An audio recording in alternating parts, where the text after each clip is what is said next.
Hello everyone, this is video 13 of hardware course and इस video में हम यहाँ पे जानेंगे वाईफाई कार्ड और ब्लूटूथ कार्ड के बारे में, कैसे हम इनका यूज़ कर सकते हैं। अगर आपके सिस्टम में इनकी कॉन्फ़िगरेशन या फिर इनकी अवेलेबिलिटी नहीं है तो आप एक्सटर्नली कैसे यूज़ कर सकते हैं। ये सारी इन्फॉर्मेशन प्रैक्टिकली थियोरेटिकली इस वीडियो में मैं आपको दूंगा, तो काइंडली एंड तक ये वीडियो ज़रूर से देखिएगा।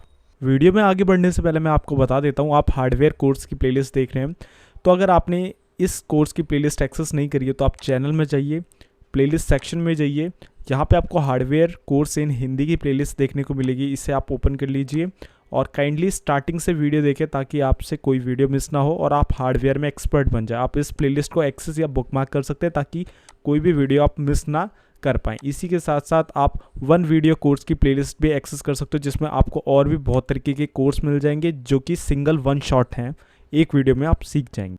तो वाईफाई से आपको पता चल रहा होगा कि यहाँ पे वाईफाई कार्ड में वाईफाई से कुछ रिलेशन है, वहीं ब्लूटूथ कार्ड में हमारा रिलेशन यहाँ पे होगा ब्लूटूथ से। तो दोनों ही डिफरेंट वायरलेस मीडियम होते हैं।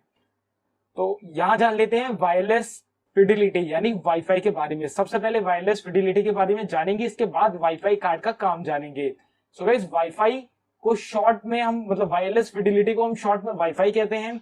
ये वाईफाई अलायंस एक ट्रेडमार्क है, मतलब ट्रेडमार्क मतलब बिजनेस पर्पज से है, जिससे आप किसी दूसरी सर्विस का वायरलेसली एक्सेस कर सकते हैं, चाहे वो इंटरनेट हो चाहे कुछ और हो।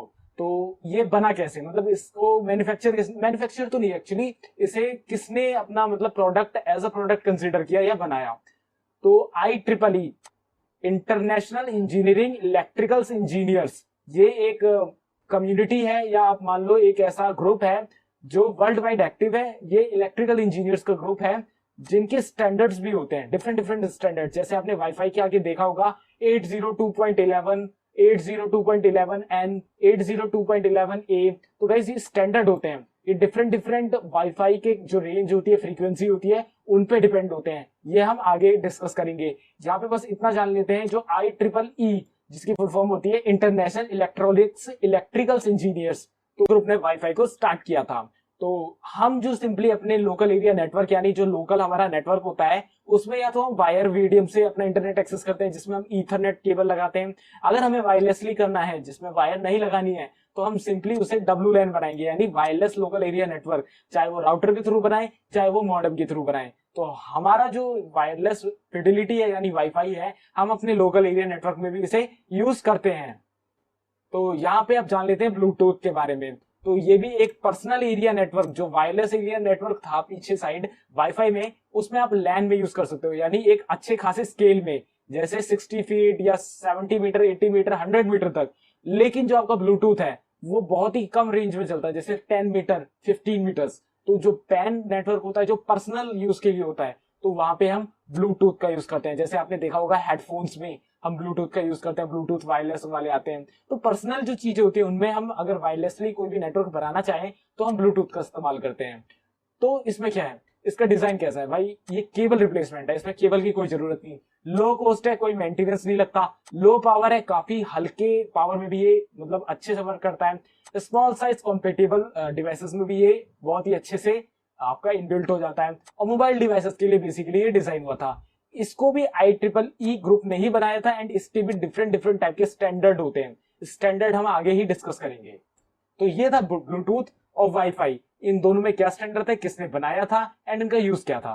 अब आगे हम यहाँ पे जान लेते हैं वाईफाई के स्टैंडर्ड्स के बारे में। जैसा कि आपने देखा होगा वाईफाई के आगे आपने देखा होगा 802.11 AB या GNACX, ये सब लिखा होता है। तो ये क्या होता है गाइस, ये होते हैं स्टैंडर्ड। जैसे आपने देखा होगा कोई भी गाड़ी कंसीडर कर लो आप, जैसे आपने स्विफ्ट कंसीडर करी, तो स्विफ्ट का एक मॉडल आया था 2009 में, ठीक है, 2009 में। तो दूसरा मॉडल आया 14 में और तीसरा मॉडल आया 18 में, ठीक है। तो ये तीन मॉडल आए आपके स्विफ्ट गाड़ी के, तो ये तीनों डिफरेंट डिफरेंट ईयर्स में आए। तो ऐसे ही जो आपके वाईफाई के जो आपके मॉडल हैं वो भी चेंज होते हैं, वो भी एक के बाद एक वॉरिएंट बनते हैं। तो जो सबसे पहला जो मॉडल रिलीज हुआ था, मतलब स्टैंडर्ड रिलीज हुआ था, वो था 802.11A। और जो स्टैंडर्ड होते हैं बेसिकली वो डिपेंड किस चीज पे होते हैं गाइस, स्टैंडर्ड जितना आप नए बनाते जाओगे, जितना आप ऊपर बढ़ते जाओगे, मतलब जितना लेटेस्ट में जाओगे, उस हिसाब से आपको फ्रीक्वेंसी और आपका जो डाटा बैंडविड्थ है, जो डाटा की ट्रांसफर या ट्रांसमिट होने की स्पीड है, उसमें भी बहुत ज्यादा डिफरेंस देखने को मिलेगा। तो फ्रीक्वेंसी का मतलब होता है कितनी ज्यादा रेंज है वही स्पीड में डिफरेंस होता है कि कितनी अच्छी स्पीड है। तो जैसे 802.11a ये वाला जो स्टैंडर्ड था 1999 में रिलीज था, उसकी फ्रीक्वेंसी थी 5 गीगाहर्ट्ज, यानी 5 गीगाहर्ट्ज तक का जो एरिया था, मतलब ये जो गीगाहर्ट्ज है यहाँ पे एक यूनिट है, इस हिसाब में जो एरिया था वो काफी बड़ा एरिया था और उसमें जो स्पीड थी आपकी मैक्सिमम स्पीड 54 एमबीपीएस की आपको मिलती थी। वही आपका जो स्टैंडर्ड थोड़ा सा नीचे किया गया। और गाइस यहाँ पे मैं एक बात बता देता हूँ, वाईफाई हमेशा दो स्टैंडर्ड्स पे आता है, एक 5 गीगाहर्ट्ज और एक 2.4 गीगाहर्ट्ज। जो 5 गीगाहर्ट्ज होता है वो एक बड़े स्केल के लिए यूज होता है और जो 2.4 गीगाहर्ट्ज होता है वो एक छोटे स्केल के लिए यूज होता है। तो ये दोनों में डिफरेंस थे। तो जो 1999 पे 802.11a वाला स्टैंडर्ड आया था उसकी रेंज तो काफी ज्यादा थी लेकिन स्पीड 54 एमबीपीएस ही थी।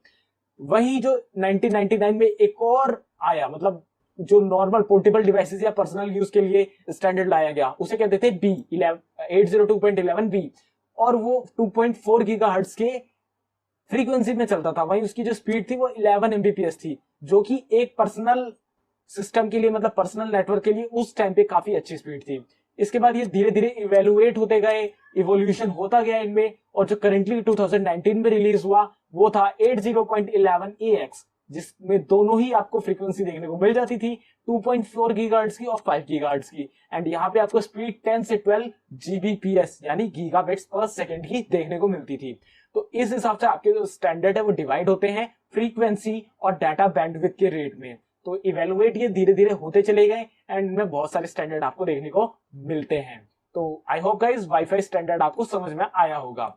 वहीं अभी आप बात करी जाए ब्लूटूथ इवोल्यूशन की, तो ब्लूटूथ में क्या इवोल्यूशन हुआ है गाइस, इसमें आपका जो स्टैंडर्ड था वो ब्लूटूथ वर्जन पे वेराई करता था। जैसे 2004 में जो सबसे पहला आपका ब्लूटूथ रिलीज हुआ था वो था ब्लूटूथ का वर्जन 2.0, जिसमें आपको डाटा रेट काफी इनहेंस मिल जाता था, काफी अच्छा मिल जाता था ट्रांसफरिंग का। वहीं 2007 में 2.1 रिलीज किया गया वर्जन, जिसमें आपको सिंपल पेयरिंग, जो मतलब डिवाइस पेयर होते थे एक दूसरे से फाइल शेयर कर सकते थे, वो फीचर आया। 2009 में 3.0 रिलीज हुआ, जिसमें आपको वाईफाई रेडियो सिग्नल्स भी मिलने लगे और काफी अच्छी हाई स्पीड भी देखने को मिली। 2010 में 4.0 आया जो लो एनर्जी पे चलता था, काफी हल्की जो पावर लेके ये अपना काम करता था। तो 2013 में 4.1 आया जो कि आईओटी डिवाइसेस के लिए यूज होता था। जैसे स्मार्ट होम का कॉन्सेप्ट है कि आप अपने फोन के थ्रू एसी ऑन कर लोगे, लाइट ऑन कर लोगे, तो आईओटी वो होता है। तो उसके लिए हम 2013 में 4.1 का यूज करते थे। 2016 में जो हमारा 5.0 लेटेस्ट वर्जन था ब्लूटूथ का, उसका क्या काम था, जो भी 4.2 में जो भी फीचर्स थे उनको जो रेंज थी उससे 4 गुना कर दिया गया। जैसे यहाँ पे जो रेंज थी 15 मीटर थी तो यहाँ 60 मीटर कर दी गई। जो स्पीड थी यहाँ पे जैसे 50 एमबीपीएस आती थी तो यहाँ 100 एमबीपीएस कर दी गई। तो मतलब ये सारे फीचर्स को इनहेंस कर दिया गया, इसी के साथ साथ सारे फीचर को एक साथ कंबाइन कर दिया गया 5.0 में। तो इस हिसाब से ब्लूटूथ का इवोल्यूशन होता गया है ईयर बाय ईयर।